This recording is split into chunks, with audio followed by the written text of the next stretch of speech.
ढेंकानाल सहर कुंजकांत अंचल भागीरथी विहार रोकवा सनातन राउलंकर रात्र 12:45 विद्युत सर्ट सर्किट जो 3टी मीटर साइकल सह अन्य आसवाबपत्र पोड़ी पाउंस हो जाइए। प्राण विकल्टे परिवार सह घर बाहरी आसी अल्पके बंची जाइछन्ते। खबर पाई ढेंकानाल अग्निशम विभाग निया को आयत्त करथिले। क्षति होइतबा संपत्तिर मूल्य 4 लाख ऊर्ध्व बोली सूचना मिली।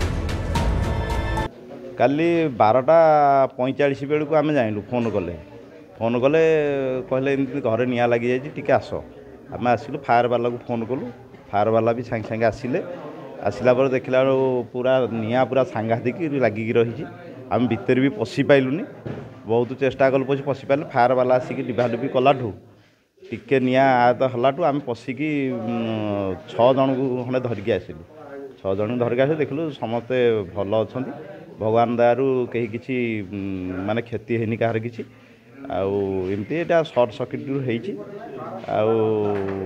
गाड़ी गुरा जो पेट्रोल था निआ लगे बेसी भयंकर निआटा हो क्षति गाड़ी 4टा खंडे गाड़ी ये साइकेल 4टा एतिकी ये घर जहाँ ये क्षति तो ढोढाई शब्द है सर्ट सर्किट बोधे घर जली जाता टोटाल घर जली जाए तल घरटा नहीं पुटी घर 4टी गाड़ी पोड़ जाए गोटे गाड़ी अधा पोड़ जाए छुआर 4टा साइकेल पोड़ जाए आउ गोटे आमर जड़े मौसी हे वयस्क मौसी आ मौसा जड़े से तल घर रोते आ भाई भाउज थे छोट छुआटे थे छुआ को धरिकिना से एपटे पशिकिना बाहर को जस्ट आस ढूढ़ाकिना तथापि फाटिकी मौसी मुँह एका सब सीझी सुझा है हाथ एका सब सीझी सुझा है ऊपर बबा खाली चिल्लुले जगन्नाथ जगन्नाथ खाली बबा चिल्लुले एपटे सनाई पे डाकू था सब छुआ समस्त बसिकी ये निआ सब लिभालुभि करते के बाली पकईकिना फायर वाला किंतु लेट बहुत लेट कला घंटे पर फायर वाला आसला